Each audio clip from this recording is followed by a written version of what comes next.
Okay, I've got Mr. Moyo, the programs officer for Bulawayo Metropolitan Province.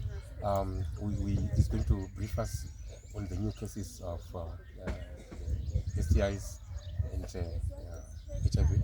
Over to you.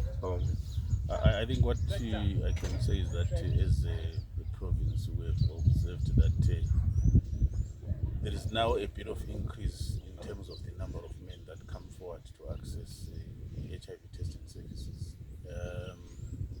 as well as men who are screened for STI services. This is mainly probably due to the main focused programs that we are doing, like the prevention soccer league matches that we are playing around, and then also we've got models that target young men.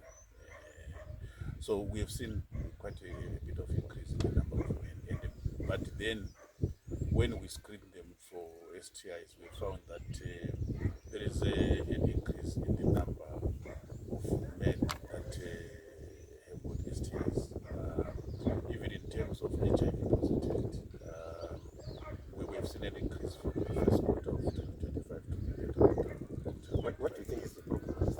It's not a problem. I think when you see an increase, it doesn't really show a problem. It could also show that we now have got a number of men coming to access services.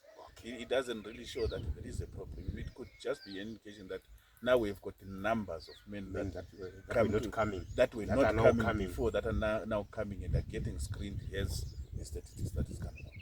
Oh, thank you. Thank you. I think that is quite open now. Yes. Thank you.